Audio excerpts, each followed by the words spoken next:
Antes de comenzar, como introducción, pues damos gracias a Dios por el cumpleaños de Alfredo, por sus 71 años, ¿sí dan?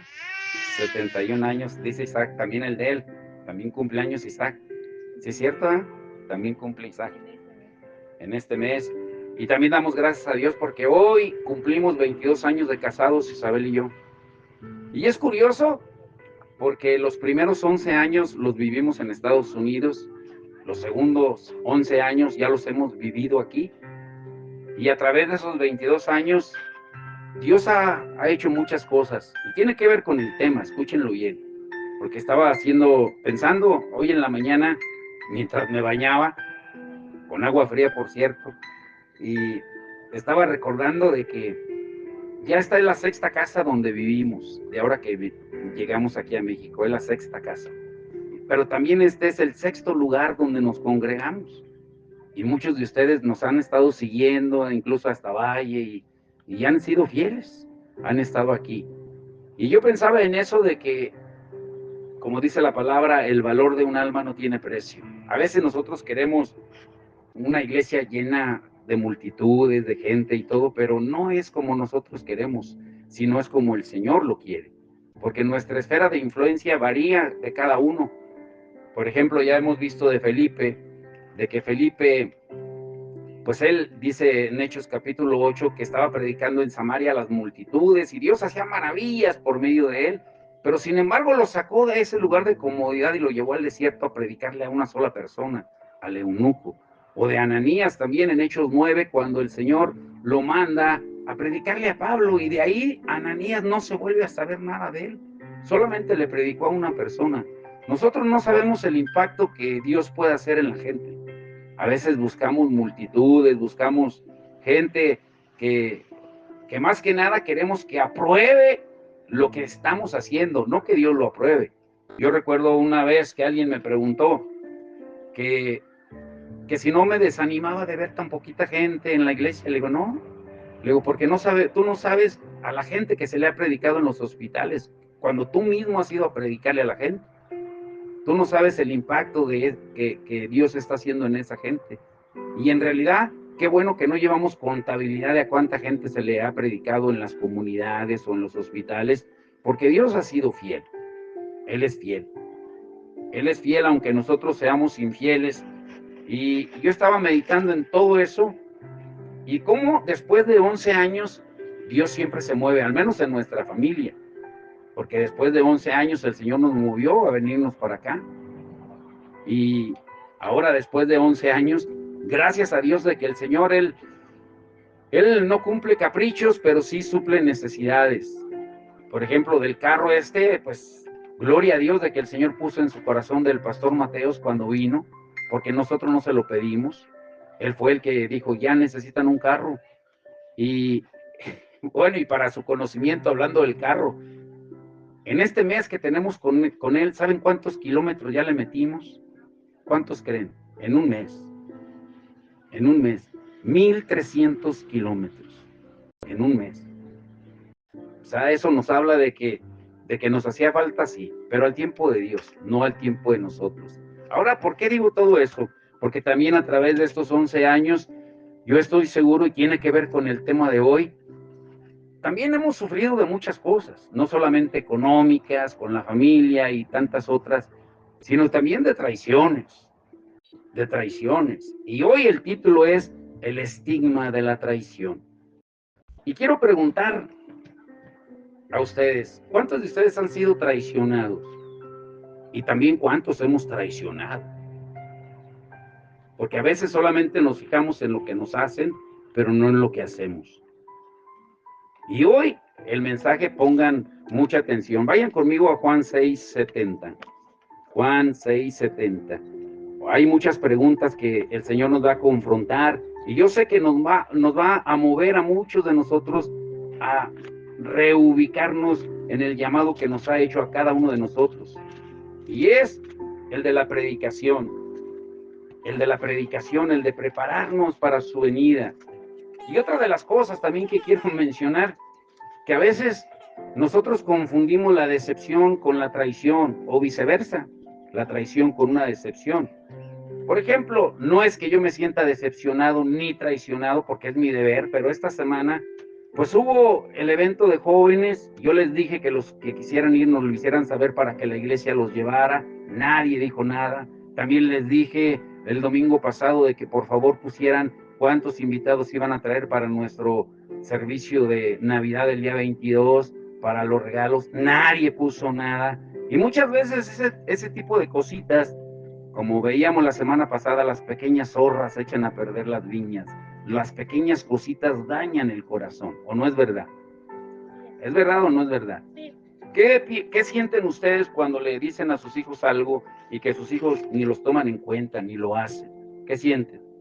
¿Cómo se sienten? Ahora, escuche bien esta escritura. Juan 6:70. Jesús les respondió: no os he escogido yo a vosotros los 12, y uno de vosotros es ¿qué? Diablo. Ahora, ¿cómo es posible que Jesús, sabiendo, está hablando de Judas, obviamente, aún a sabiendas de que Judas lo iba a traicionar, aún así lo escogió? ¿Por qué lo hizo? ¿Por qué lo hizo? El título de hoy, les vuelvo a repetir, es el estigma de la traición. ¿Pero qué es un estigma? A veces ni sabemos ni qué es la palabra.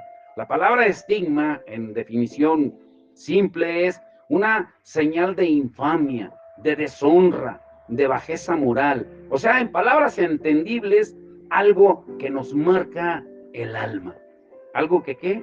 Que nos marca el alma. Y la pregunta es, ¿cómo respondemos ante una traición?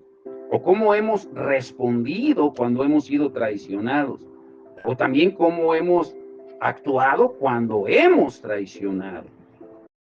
La forma en que respondemos a las ofensas y heridas va a determinar en gran medida nuestro futuro y en algunos casos nuestro destino espiritual.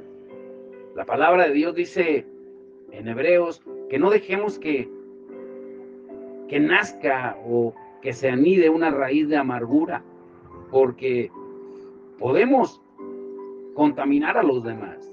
Y la palabra de Dios es muy clara cuando dice que sin santidad nadie veremos al Señor, nadie lo veremos. Pero ¿cuántos hemos sido traicionados y también hemos traicionado? No hay nada más peligroso en la iglesia, escuchen, en la iglesia, no estamos hablando de los de afuera, estamos hablando de los de adentro. No hay nada más peligroso en la iglesia que un creyente, un pastor, un ministro de Dios herido. No hay nada más peligroso, porque no solamente él está herido y lastimado, y tal vez se ha callado el dolor, no ha protestado, pero corremos muchos riesgos al no hablarlo, al no sacarlo a la luz. Un herido hiere a más gente. Pero ¿cuántos de nosotros nos hemos preguntado al ver a personas que tienen un comportamiento en la iglesia, que los vemos que en la iglesia se portan de cierta manera, pero afuera los vemos actuar diferente? Si conocemos gente así, todos yo creo que conocemos gente así, o tal vez nosotros actuamos así, que estamos en la iglesia, aparentamos ser cierto tipo de gente, pero ya afuera somos otros. ¿Y qué hacemos?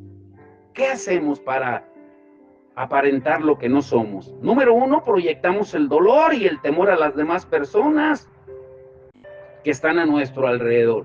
Ponemos como una barrerita de no te me acerques porque estoy herido y no quiero que me lastimes. Pero la persona que está alrededor tuyo tal vez no fue la que te hirió. Tú ya traes tu herida, ya traes la pus ahí supurando ahí, toda, ¿cómo se llama? Toda infectada. Pero actuamos de esa manera. Y número dos, creamos una inseguridad hacia lo que representa el ministerio de nuestro llamado de parte de Dios para servirle. O sea, en pocas palabras, ponemos una y mil excusas para poderle servir a Dios, porque nuestras heridas no nos dejan. Si se están identificando, pongan mucha atención. Ahora, ¿Puede una persona, escuchen esta pregunta y respondan con sinceridad, ¿ustedes creen que puede una persona insegura de sí misma servir a Dios?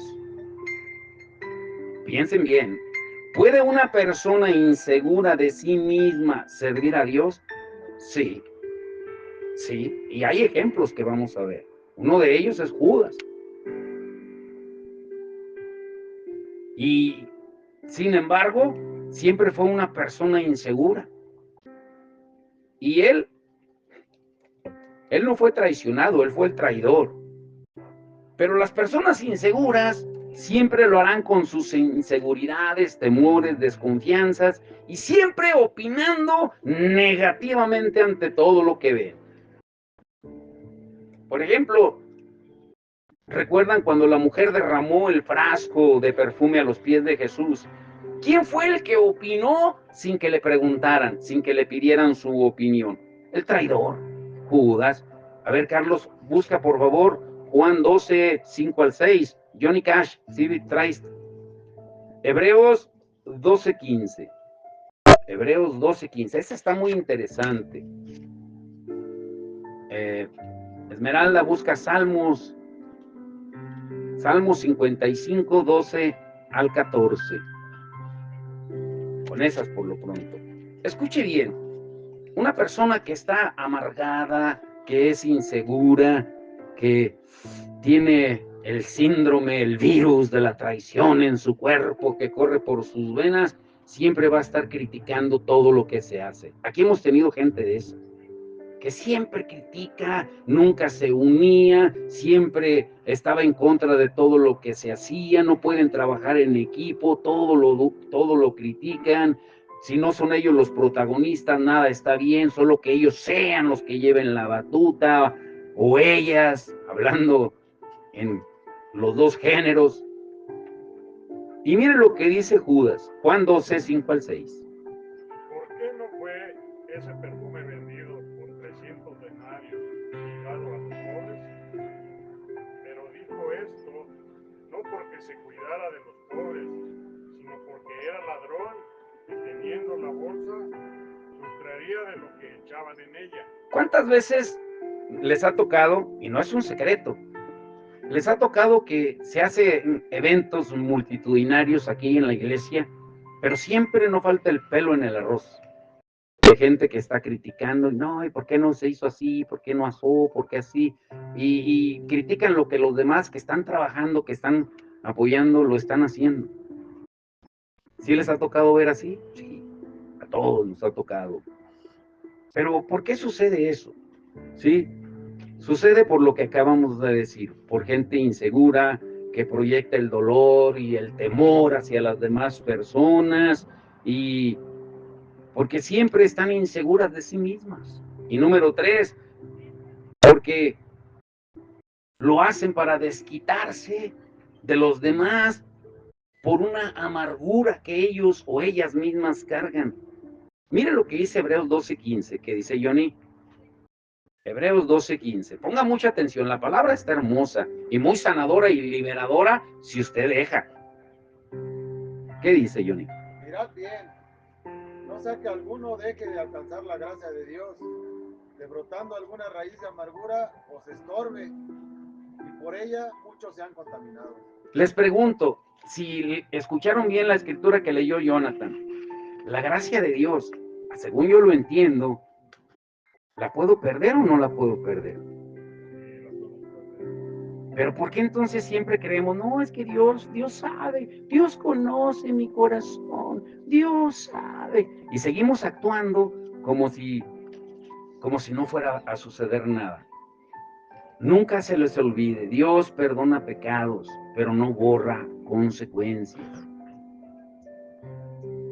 Eso es muy importante de entenderlo.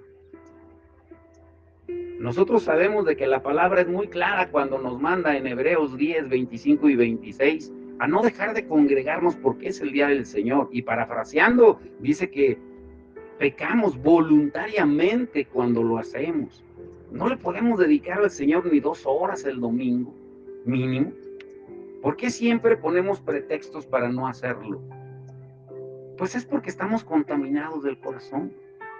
El alma no deja que fluya el alimento del espíritu. Cuando enfrentamos el dolor, cada uno de nosotros determina, decide la forma en que lo va a expresar. Cada uno determina. Dios no te va a obligar a que te tomes el antídoto de su palabra para que seas sano y seas libre.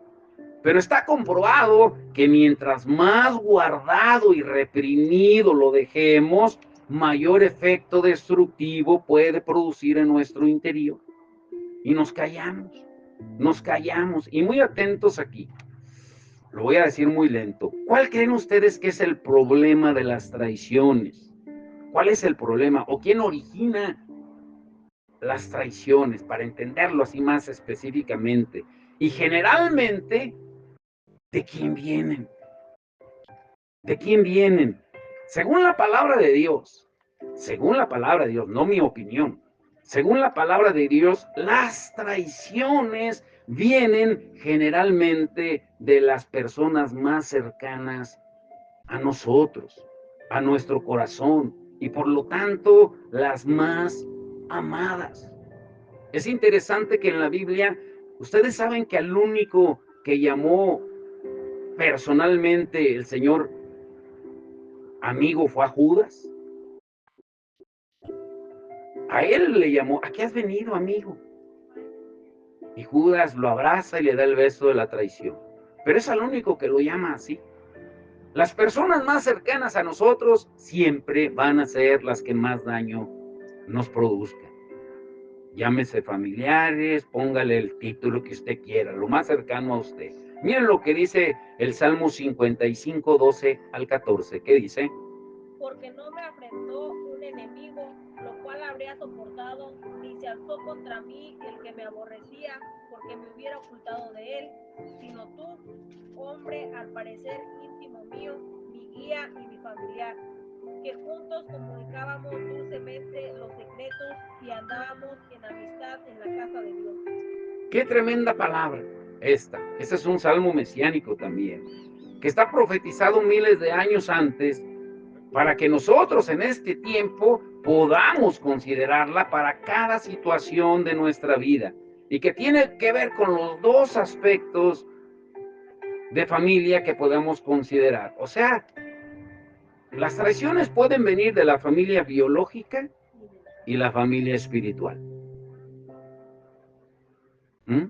La Biblia nos habla de los íntimos, de los cercanos, y por lo tanto de los que más daño nos pueden hacer. Pero ¿cuáles son algunos aspectos que tenemos que considerar y que son los que normalmente nos ponen en más riesgos?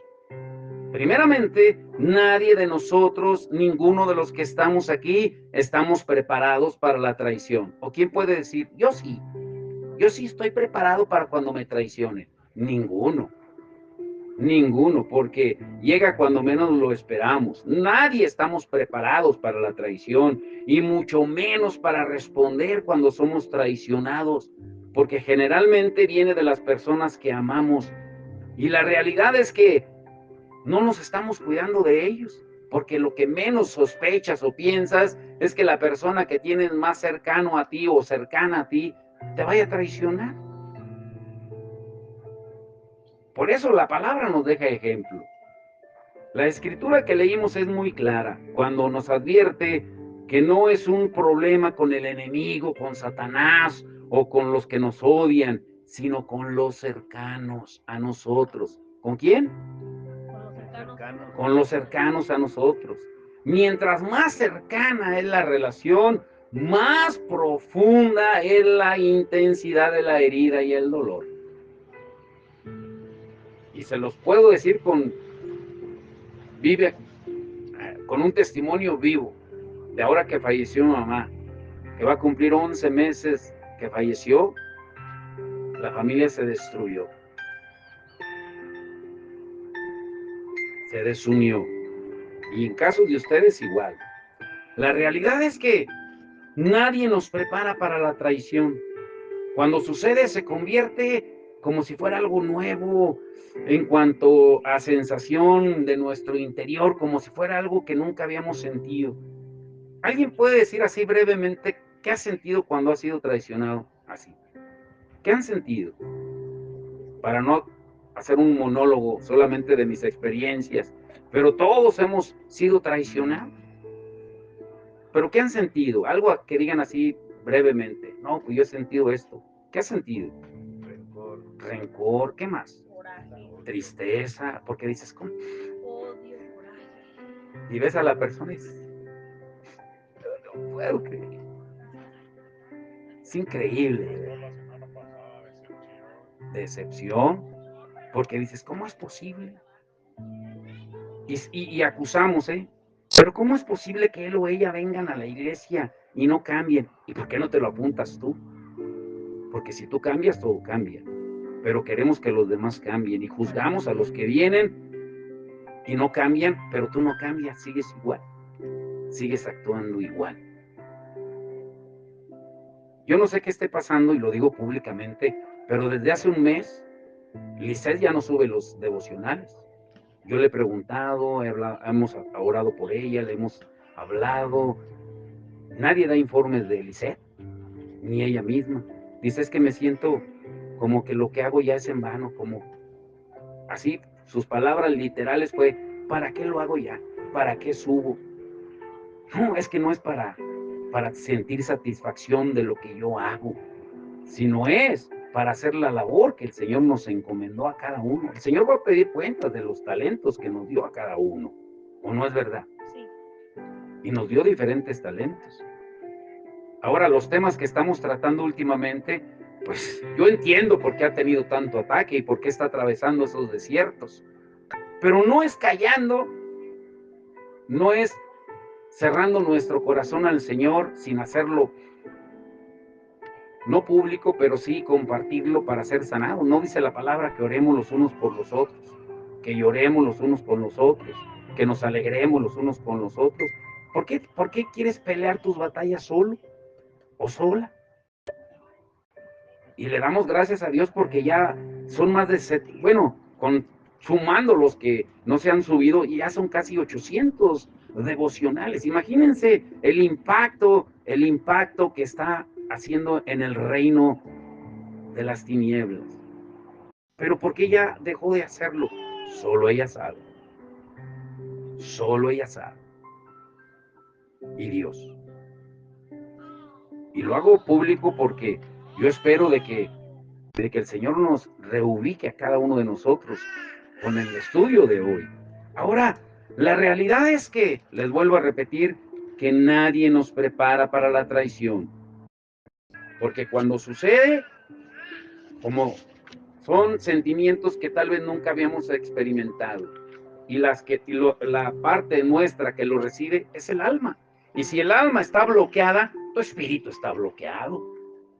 Tu cuerpo lo resiente. Pero ¿cuál es la actitud cuando experimentamos la traición? Ya dijimos que hay varios y variados sentimientos. Pero la realidad es que estamos más expuestos de lo que pensamos. Porque el lugar donde somos más vulnerables es en el círculo íntimo. Llámese familia biológica o familia espiritual. Ahora escuchen, esto es muy interesante mientras escribía esto. Jesús tenía 4 círculos de relación.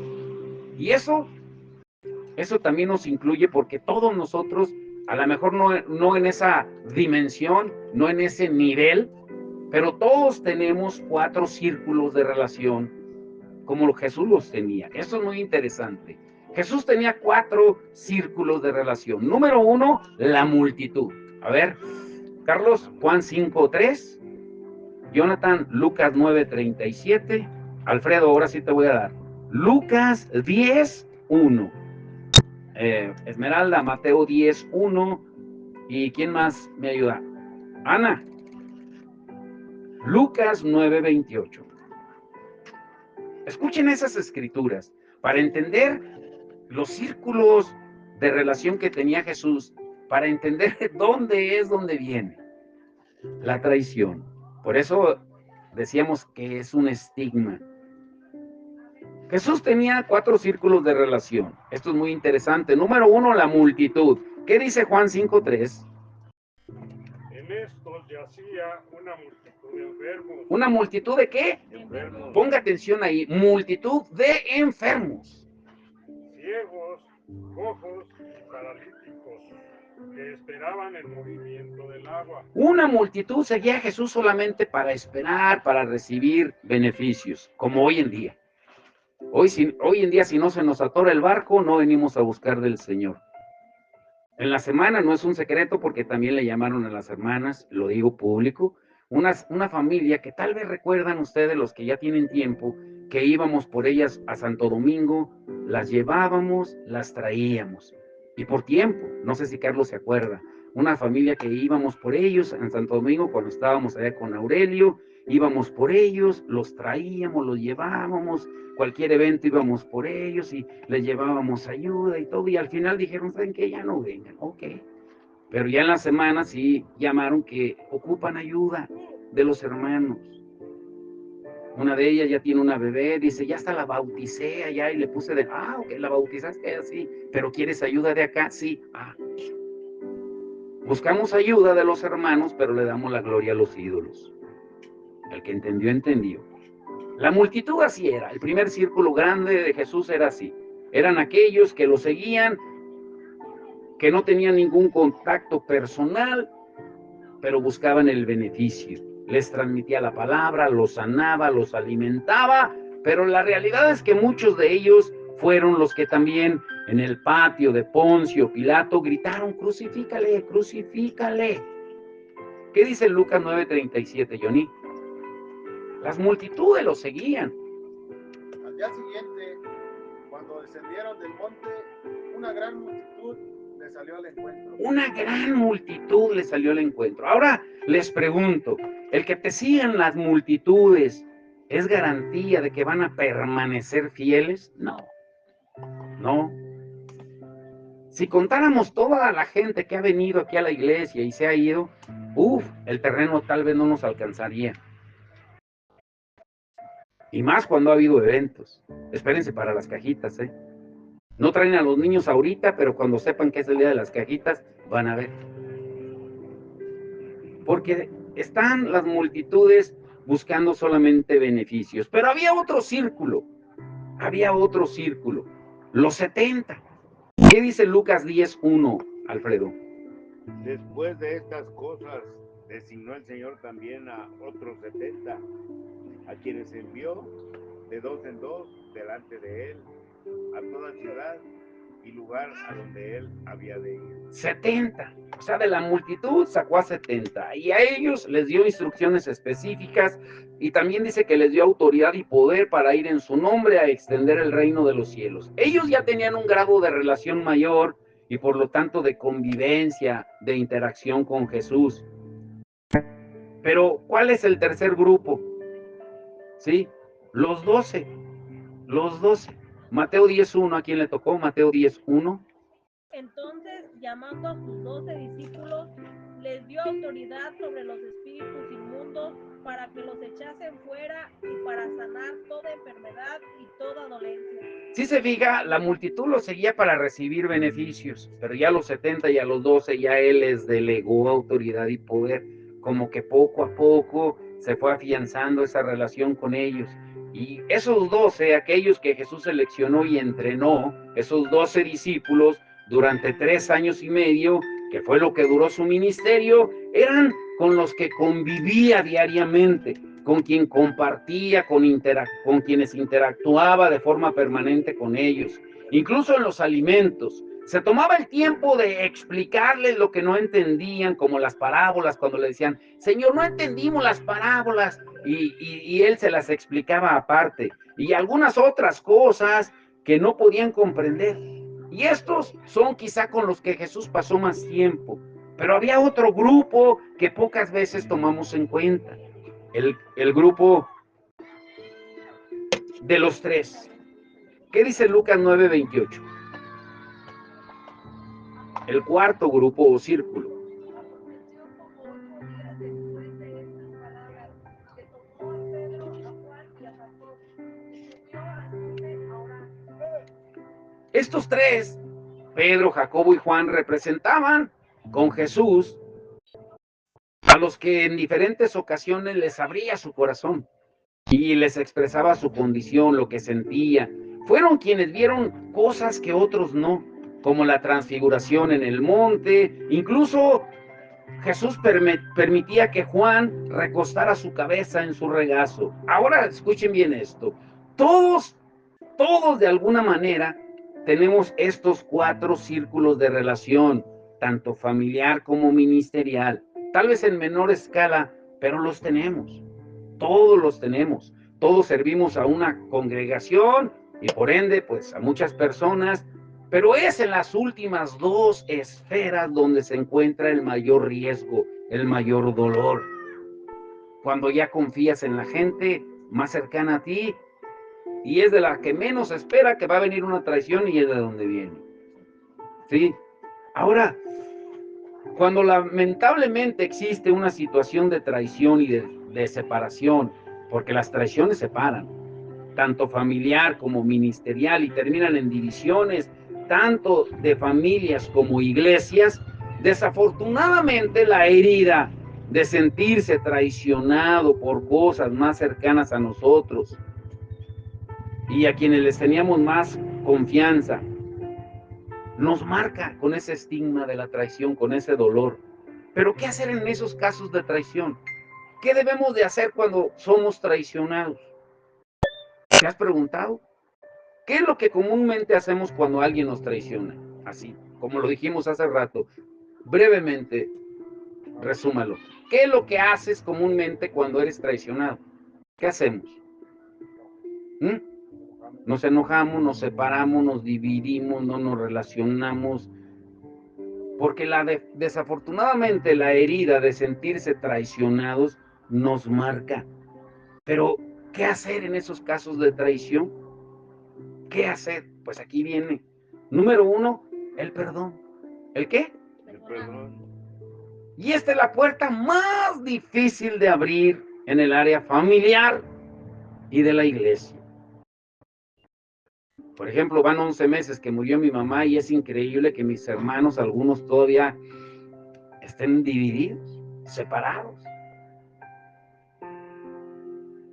Ahora, ustedes dirán, bueno, ¿y usted no está separado? Bueno, yo trato de buscar la reconciliación, como dice la palabra, que el Señor nos dio el ministerio de la reconciliación, pero yo no soy el Espíritu Santo para convencerlos. Yo les puedo decir lo que dice la palabra, y la palabra de Dios dice que lo primero que tenemos que hacer es perdonar, perdonar. Y habla sobre la importancia de hacerlo bien y de manera completa y total. Pero ¿cuáles son algunos de los principios que la palabra de Dios nos enseña? Ahora, vayan conmigo, miren, se las quiero leer, porque esta es una escritura que la gran mayoría, incluso de pastores, la malinterpreta. Escuche bien.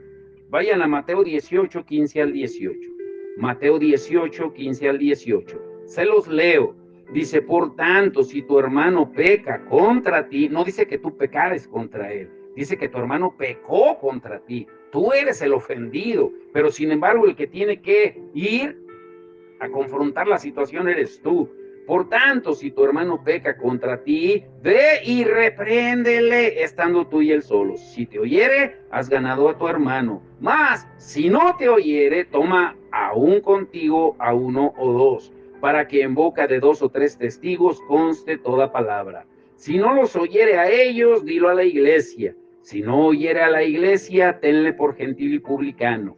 Pero escuchen este verso 18. De cierto os digo que todo lo que atéis en la tierra será atado en el cielo, y todo lo que desatéis en la tierra será desatado en el cielo. Y vamos a leer de una vez el 19 y el 20 para que se entienda muy bien. Otra vez os digo que si 2 de vosotros se pusieren de acuerdo en la tierra acerca de cualquier cosa que pidieren, les será hecho por mi Padre que está en los cielos. Porque donde están 2 o 3 congregados en mi nombre, ahí estoy yo en medio de ellos. Pongan mucha atención. Dice, si peca contra ti. O sea, aquí podemos bien incluir si te traiciona. Pero ¿saben qué es lo curioso con estos versículos que acabamos de leer? Que la mayoría de las veces utilizamos estos versículos para hablar de la oración. Para hablar de la oración. Y no solo eso, sino que muchas veces incluso de la autoridad que tenemos para atar en la tierra y que Dios ate en el cielo. Pero no se trata de eso, porque la realidad es que estas escrituras que estamos hablando no están hablando ni de oración, ni de autoridad, ni de poder, sino del perdón. ¿Sí entendieron? Ahora, dice todo lo que ates en la tierra, o sea, todo lo que perdones en la tierra. ¿Sí se fija cómo cobra otro sentido? Será atado en el cielo. No será perdonado en el cielo. Y todo lo que desates en la tierra, todo lo que perdones en la tierra, será desatado en el cielo. O sea, será perdonado en el cielo. ¿Sí se dan cuenta cómo toma otro enfoque cuando la leemos así? O cuando la entendemos así. Porque a eso es a lo que se refiere. A la falta de perdón. No se refiere a la oración ni al poder. La falta de perdón, por la razón que sea, se convierte en una atadura espiritual que le da derecho al enemigo de nuestras almas, a Satanás, de atormentarnos y oprimirnos, porque él fue el primer traidor en el cielo. Ahora, independientemente de la función espiritual o tiempo que tengamos de servirle a Dios o de ser creyentes o de asistir a la iglesia, si tú no perdonas, tienes un portón abierto para el enemigo. Nosotros debemos perdonar, no condicionar, pero si no cambias, nuestro deber es perdonar, no condicionar. No es que cómo lo voy a perdonar si mire cómo se porta. No, es que tú no lo vas a cambiar, tú lo vas a perdonar. O la vas a perdonar. Uy, que si necesitamos, tanto el perdón. Ahora, escuchen muy bien esto. Yo quisiera decirles que los cristianos, los que asistimos a la iglesia, que estamos exentos de esta realidad, pero no es así. Sería mentirles. Y lo que busca el enemigo es mantenernos atados con falta de perdón, más cuando ha sido traicionado, y a la idea de que a nosotros nos va a afectar o no nos va a afectar ese principio espiritual. Pues allá él que se las arregle con el Señor. No, también contigo. Y por favor, grábense muy bien esto. El tiempo jamás nos va a ayudar a sanar si no lo confesamos. Jamás. Este salmo está bien interesante. A ver, Carlos, bien fuerte. Salmo 32, verso 3 al 5. El tiempo jamás nos va a ayudar a sanar si no lo confesamos. Al contrario, nos va a estar contaminando, nos va a estar pudriendo el alma cada vez más, y no solo eso, el cuerpo también lo va a resentir, porque el espíritu no puede fluir. Mire lo que dice el Salmo 32, 3 al 5. Mientras callé, se envejecieron mis huesos en mi gemir todo el día, porque de día y de noche se agravó sobre mí tu mano, se volvió mi verdor en sequedades de verano. Mi pecado te declaré y no encubrí mi iniquidad. Dije, confesaré mis transgresiones a Jehová, y tú perdonaste la maldad de mi pecado. ¿Hasta cuándo? Hasta que lo confesó, fue que fue perdonado. Pero mientras no lo confesó, ¿qué dice? Sus huesos, su cuerpo lo resintió. Hay mucha gente que está enferma, yo me atrevería a decir, la gran mayoría, en la iglesia, ahora imagínense afuera, en la iglesia, la mayoría es por falta de perdón. Me atrevería a asegurar. Algunos sí hay casos excepcionales, sí. Pero hay gente que tú sabes, conoces su condición, sabes su actuar en su vida, en su familia, y tú sabes que tiene áreas que no ha perdonado y ves a esa gente enferma, pero no perdona. Ahora escuchen esto, porque puede sonar paradójico. El perdón no es sanidad total, sino el primer paso. El perdón no es sanidad total, no es de que si perdono hoy, ya mañana voy a estar sanito, sanito y sana, sana, Cristo sana. No, ese es el primer paso. Digamos que el perdón es la llave que Dios nos da para abrir la puerta, que nos ayuda a ser completamente libres del resentimiento, de lo que mencionaban ahorita, del rencor, del odio, de la amargura que vienen a la vida de aquel o aquella que no ha podido perdonar y soltar a aquellos que le han marcado con la traición. Ahora, aquí viene la parte central del mensaje. Muy atentos, Veamos una secuencia más detallada de cómo podemos activar de forma integral una sanidad y libertad completa del efecto de la traición. ¿Qué debemos de hacer? ¿Qué debemos de hacer con aquella gente que, como ya dijimos, en nuestro círculo íntimo, los que están más cercanos a nosotros, nuestra familia biológica, nuestra familia espiritual, los que amamos, incluso los que cuidamos? ¿Qué hacer? ¿Cómo puedo yo ser sano y libre? Número uno, lo que hacen los alcohólicos, en Alcohólicos Anónimos: reconocer que ha sido lastimado. ¿Cuántos de aquí reconocen que han sido lastimados? ¿Sí lo reconocemos? Todos hemos sido lastimados, todos, sin excepción. Y también tal vez hemos lastimado.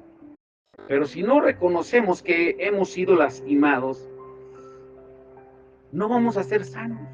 Aún el mismo Jesús, Él lo hizo. Miren lo que dice Carlos, Mateo 26:38. Uy, esta escritura está muy confrontadora. Mateo 26:38. Jesús, él no se cayó ni dijo, a ver, espérenme aquí, voy a orar y oren por mí. Él declaró lo que él sentía. Pero nosotros muchas veces, hermano, hermana, pastor, pastora, oren por mí, porque Dios sabe. Ah, caray. Dios conoce mi corazón. ¿Pero por qué quieres que oremos? Dios ya sabe. Por eso les decía hace rato de Lisette. Ya le propusimos orar por ella, ya oramos por ella, pero solo Dios. Y así como ella, que es un ejemplo, lo pongo porque ella nos ayuda mucho en los devocionales. Solo ella sabe el desierto que está pasando, pero no es callando como vamos a ser sanos. El mismo Jesús es nuestro ejemplo. ¿Qué dice Carlos? Mateo 26:38. Ponga atención. Entonces Jesús les dijo: mi alma está muy triste hasta la muerte. Quedaos aquí y velad conmigo. Mi alma está muy triste hasta la muerte. Él les dio la razón del por qué tenían que orar por él, el motivo específico por el cual necesitaba que oraran por él. Él no dijo, Pedro, Juan, Santiago, oren por mí porque Dios, el Padre ya sabe lo que viene. No, él abrió su corazón. Pero aquí es donde muchos de nosotros nos quedamos por mucho tiempo. ¿Cómo voy a demostrar mi debilidad? ¿Qué van a pensar de mí si todos me ven como muy espiritual, como muy fuerte? Por eso la semana pasada yo les decía que la hermana Gloria, aparentemente nosotros la podemos ver físicamente con ciertas debilidades, pero espiritualmente está más fuerte que muchos de nosotros. Pero los que hemos sufrido de traiciones y que no hemos perdonado, qué difícil es mostrar nuestra debilidad. Jesús ya sabía lo que le iba a venir. Dice, mi alma está angustiada hasta la muerte, porque él sabía que iba a venir el traidor a entregarlo con un beso. Pero nosotros, ¿cómo vamos a demostrar debilidad si todos me ven muy espiritual? La incomodidad que produce sentir la debilidad de nosotros y otros factores nos llevan a negar la realidad de que estamos hechos del mismo barro y que somos susceptibles a ser lastimados o dañados. Por eso hemos hablado de gente que tú le dices, ¿cómo está? Bendecida, prosperada y en victoria. Mentiras. Mentiras. Y queremos continuar actuando como si no hubiera pasado nada. Es decir, sí me dolió, sí me afectó, ¿sí? Y hacemos confesiones así muy a la ligera, que sí pueden ser válidas para todos los que amamos a Dios y le servimos con todo nuestro corazón, para las personas que tenemos alrededor, para nuestra familia, pero no ante Dios, porque no estamos siendo sinceros y seguimos infectados. Número 2, el efecto en mis acciones y reacciones. O sea, dicho de otra manera, el daño que deja en mi forma de ser, de pensar y de actuar.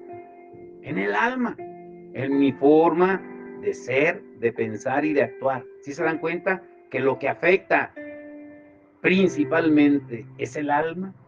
Y si el alma está dañada, atrofiada, el espíritu no puede fluir libre.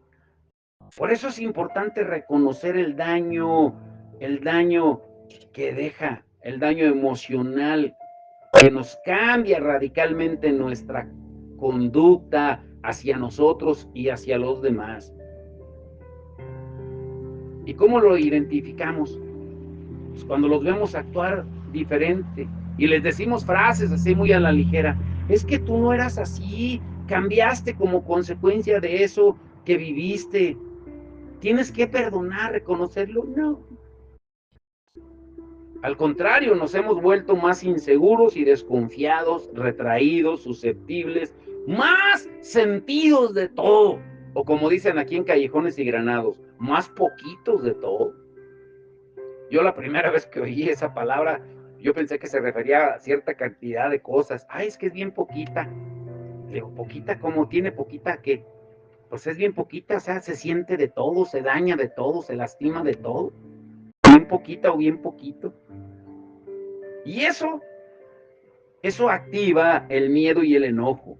Y en algunos casos lo que hace es que nos aislemos, que nos sintamos confusos. Y hemos aprendido a disimular, a guardar las apariencias, a tratar de que no se note. Pero lo grave es que nos vamos desgastando emocionalmente. Yo se los digo con conocimiento de causa y sin temor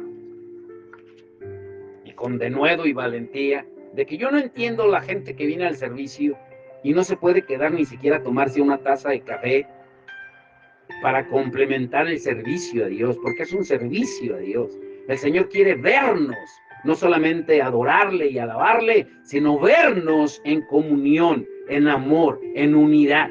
Pero se termina la predicación y salen corriendo, ni siquiera se quedan a tomarse una taza de café, porque es más importante lo que van a hacer que en el compartir un tiempo con la iglesia. Cuando el Señor nos dejó su manual muy definido en Hechos 2, 42 al 47. Pero ¿por qué no lo hemos entendido? Porque estamos dañados. Simple, no le busque.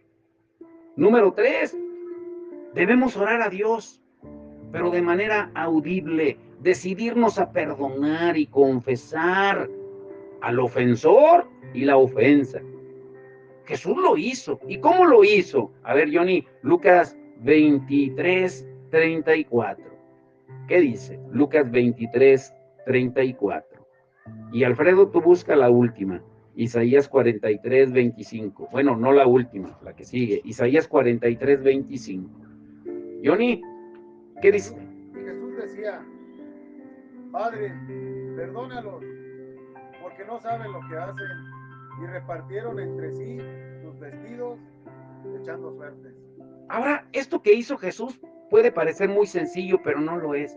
¿Ustedes creen que él tenía necesidad de hacerlo públicamente y que toda la gente lo oyera? ¡Padre, perdónalos! Porque no saben lo que hacen. Estaba en la cruz, estaba clavado en la cruz, se estaba muriendo. Pero aún así perdonó públicamente, audiblemente. ¿Por qué? ¿Por qué lo hizo así? para darnos ejemplo de que tú y yo nunca vamos a sentir perdonar, porque perdonar no es un sentimiento, es una decisión. El resentimiento atorado nos lo va a impedir siempre. Y el perdón no está ligado al comportamiento, a la reacción o decisión del que nos ofendió, sino que es parte de una decisión que quizás sea más un paso de fe de nuestra parte que otra cosa. Y antes de que lea Alfredo, grábense esto, miren. El perdón requiere la activación de nuestra voluntad. Escuchen bien esto, antes de leer la escritura, si no, no la van a entender. El perdón requiere la activación de nuestra voluntad. Tu voluntad va por encima de tus sentimientos. Escuche, ¿cómo se demuestra que tu voluntad va por encima de tus sentimientos? ¿Cuántas veces han tenido que ir al trabajo sin tener ganas de ir? Pero tienen que hacerlo. Su voluntad tiene que ir por encima del sentimiento, porque hay una obligación de por medio, un deber de por medio. Y debemos comprender que aunque no parece lo justo, sí es lo correcto delante de Dios. A eso nos lleva al cuarto punto. Soltar. ¿Pero soltar qué? Soltar el pasado. Soltar el pasado. Y grábense esto muy bien. Con lo único que te puede atar Satanás a todo tipo de cosas, adicciones y vicios, es con tu pasado. ¿Sí lo entendieron? Con lo único que te puede atar Satanás a todo tipo de cosas, adicciones y vicios, es con tu pasado.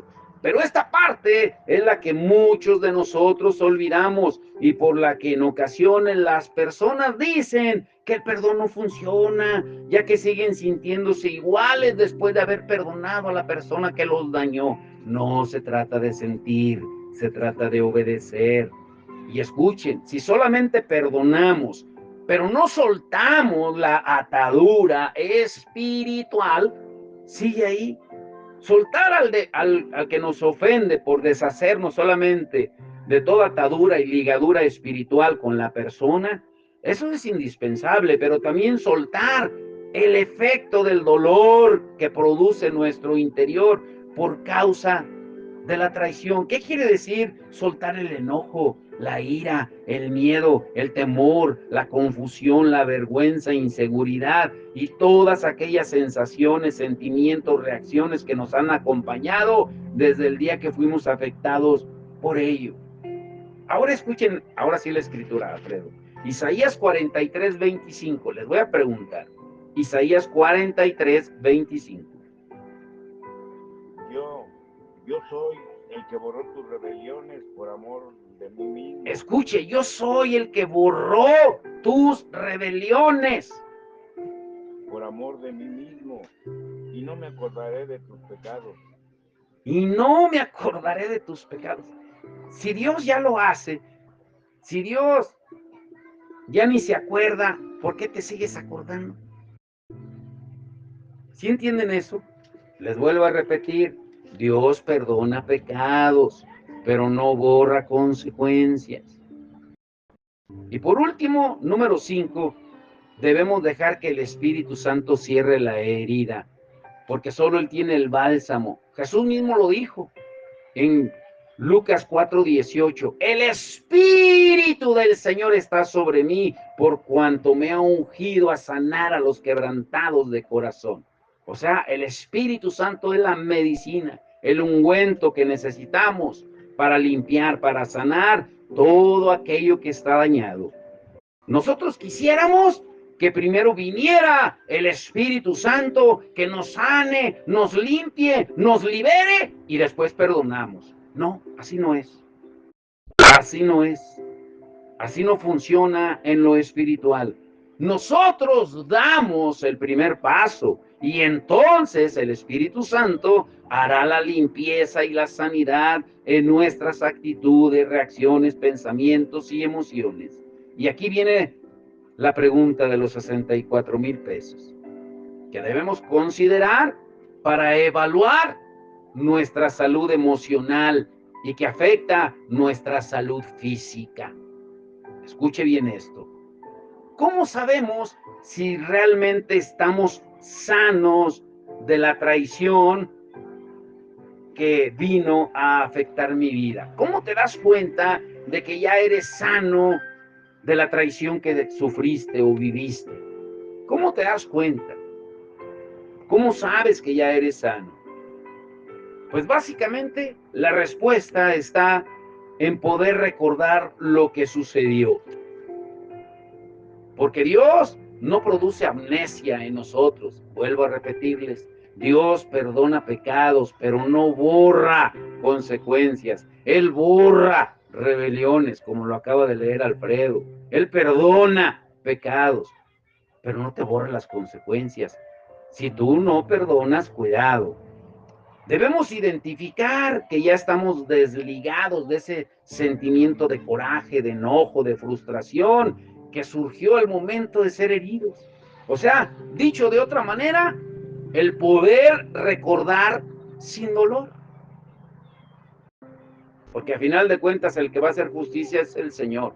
Pero tú, ¿por qué cargas ese saco de papas podridas?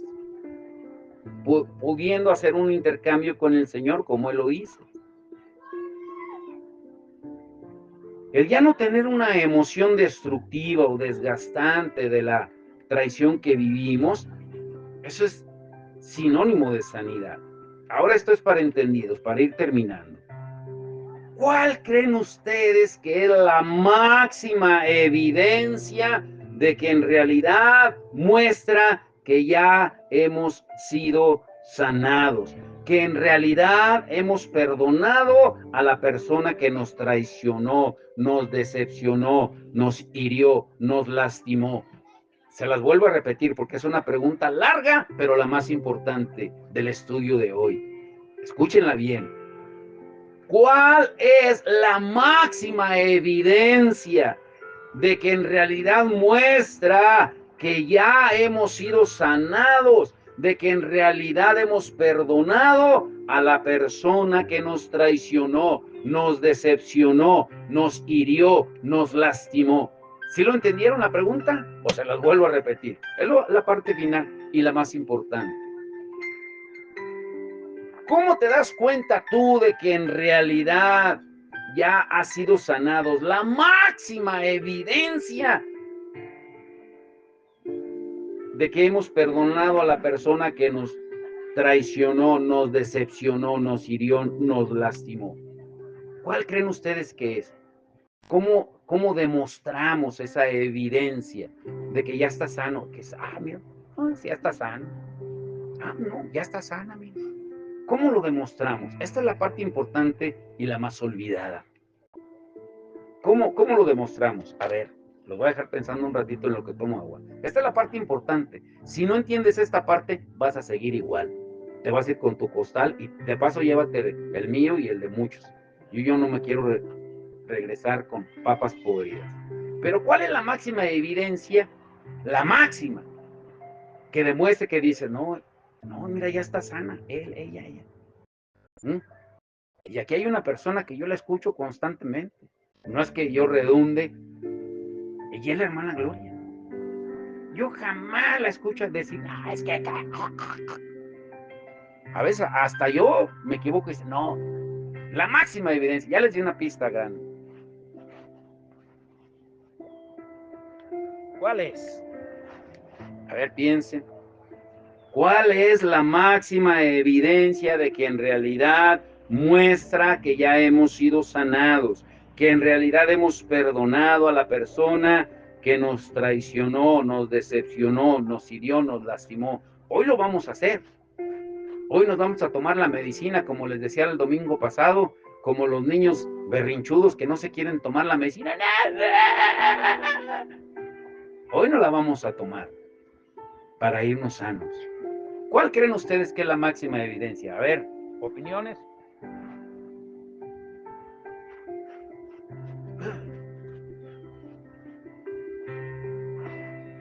Con eso vamos a terminar. ¿Cuál creen ustedes? ¿Cuál es la máxima evidencia? Sentir tranquilidad. ¿Sentir tranquilidad? Sí. ¿Alguien más? ves a esa persona y ¿qué? ¿Qué haces? Que Dios lo bendiga. Exactamente. Cuando los bendecimos.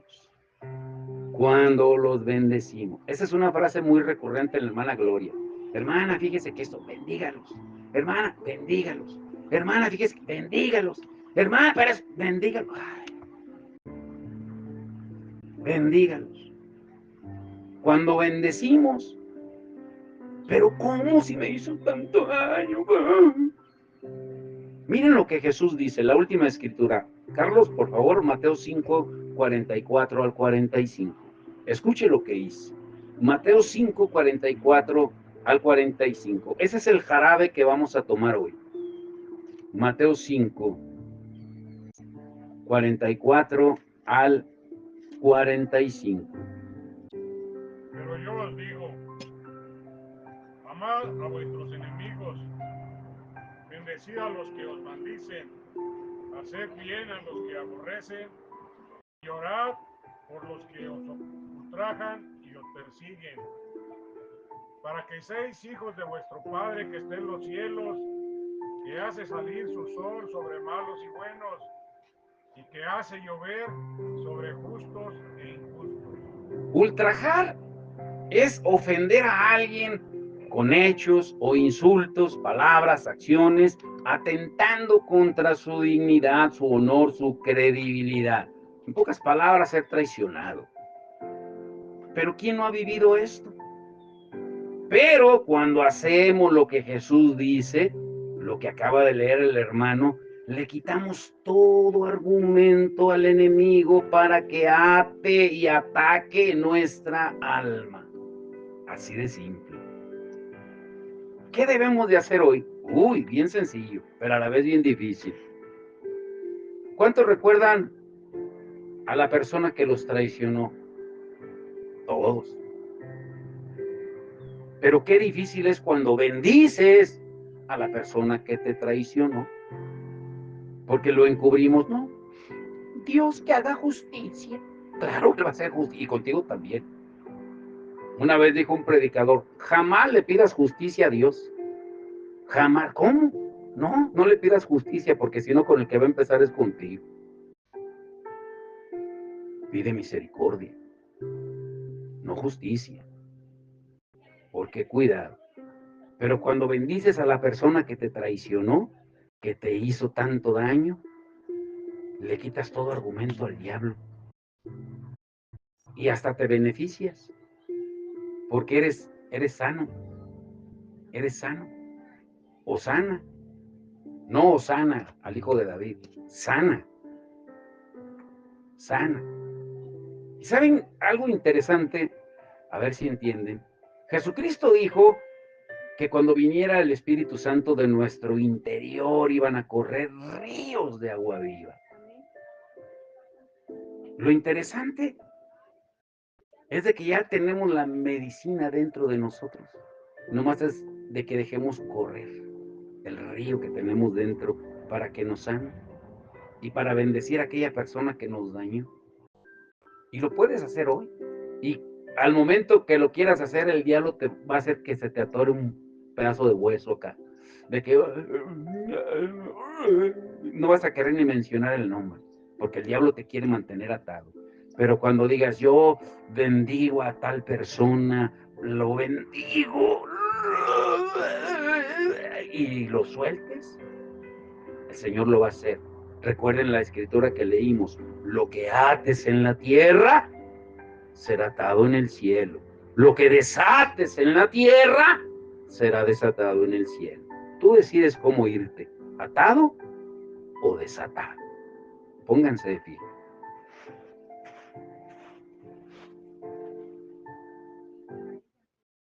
Nadie leyó Lucas 4:18. A ver, lee, Carlos, por favor. Dice, el Espíritu del Señor está sobre mí, porque me ha consagrado para llevar las buenas noticias a los pobres. Me ha enviado a anunciar libertad a los presos y dar vista a los ciegos, a poner en libertad a los oprimidos. Y yo entiendo que si estamos llenos del Espíritu Santo, pues es posible que podamos hacer eso. Y perdonar. Podemos bendecir a... Amén. Estando llenos del Espíritu. Amén. Amén. Solamente a través del Espíritu Santo lo podemos hacer. No hay otro medio. Solamente a través de Él. Por eso hoy dejemos que corran esos ríos de nuestro interior para poder perdonar.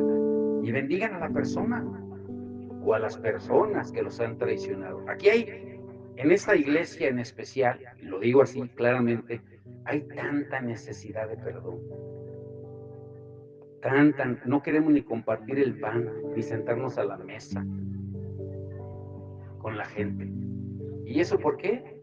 No es porque tengas premura o que te van a poner faltas si llegas allá, porque ponemos pretextos tontos, ridículos, para no compartir, para no convivir, porque vivimos con esa amargura, esa falta de perdón. Desde mi interior fluirá, desde mi interior fluirá, desde mi interior fluirá, ríos de agua viva, ríos de agua viva, desde mi interior fluirá. Levanta las manos al cielo y dígale, desde mi interior fluirá, desde mi interior fluirá, desde mi interior fluirá, ríos de agua viva, ríos de agua viva, desde mi interior fluirán. Yo seré una fuente abierta, yo seré una fuente abierta, llevando la vida de Dios. Seré una fuente abierta, llevando los ríos de Dios, llevando los ríos de Dios, llevando los ríos de Dios, llevando, llevando, llevando los ríos de Dios, llevando los ríos de Dios, llevando los ríos de Dios, llevando los ríos de Dios. Fíjense que algo paradójico en nosotros los cristianos es de que muchas veces decimos, ven Espíritu Santo, llénanos Espíritu Santo, inúndanos Espíritu Santo, desciende Espíritu Santo. Y a veces cantamos tantas incoherencias, porque Jesús dice que el Espíritu ya está dentro de nosotros, que solamente es de que lo dejemos fluir, que recorra de nuestro interior. Lo más correcto sería decirle lo que dice este canto. Levante las manos y vamos a cantarlo con entendimiento y con todo el corazón. Y mientras lo canta, piensa en esa persona y bendígala. Y dígale, desde mi interior fluirán, desde mi interior fluirán, desde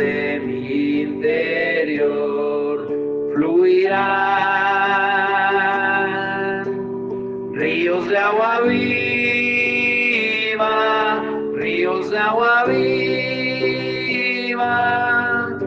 desde mi interior fluirán. Yo seré una fuente abierta, llevando la vida de Dios. Seré una fuente abierta, llevando los ríos de Dios, llevando los ríos de Dios,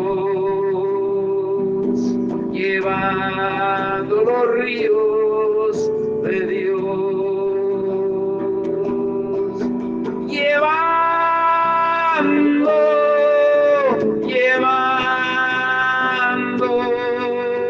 llevando los ríos de Dios, llevando los ríos de Dios, llevando los ríos de Dios, llevando los ríos de Dios. Yo seré una fuente abierta, llevando la vida de Dios. Seré una fuente abierta, llevando los ríos de Dios, llevando los ríos de Dios, llevando los ríos de Dios, llevando los ríos de Dios, llevando,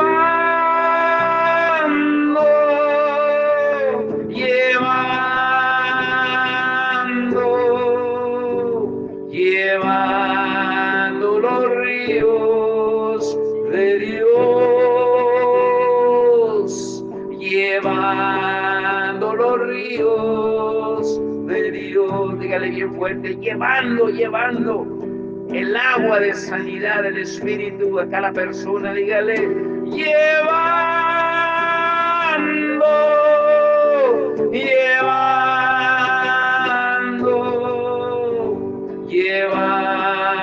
los ríos de Dios, llevando los ríos de Dios, llevando los ríos de Dios, llevando los ríos de Dios.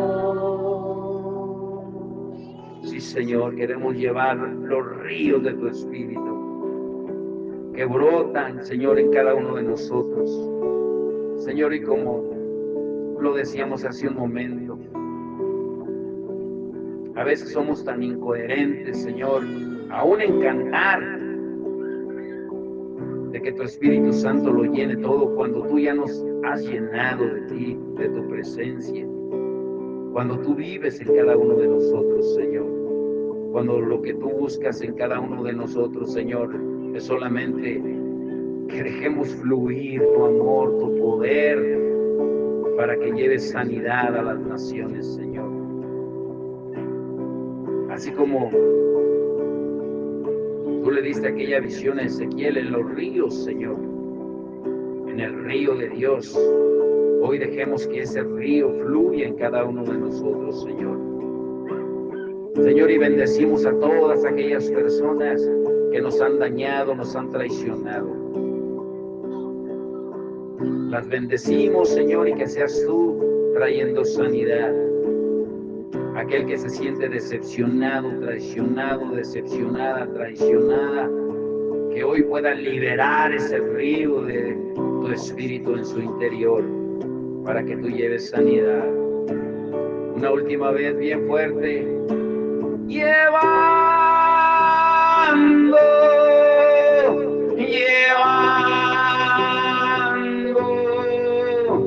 llevando los ríos de Dios, llevando los ríos de Dios, llevando los ríos de Dios, llevando los ríos de Dios. Señor, te damos toda la gloria y la honra en esta hermosa mañana, Señor. Y bendice el tiempo del convivio, Señor, porque también es parte del servicio que te damos a ti, porque tú nos dejaste un manual a la iglesia, Señor, en Hechos 2, 42 al 47, donde dice que compartían la palabra, te alababan, te adoraban, pero también compartían los alimentos, juntos en armonía, y tú añadías a la iglesia. A partir de eso que ellos hacían, tú manifestabas tu amor, tu misericordia, y atraías a la iglesia a los que habían de ser salvos. Muchas veces queremos hacer campañas, queremos hacer eventos, Señor, pero nos olvidamos del principio, del manual que tú ya nos dejaste. Señor, que hoy inunde el amor y la unidad en tu pueblo. Te lo rogamos en el nombre de Jesús. Amén y amén. Y el pueblo de Dios dice, amén. Dele palmas fuerte al Señor. Aleluya.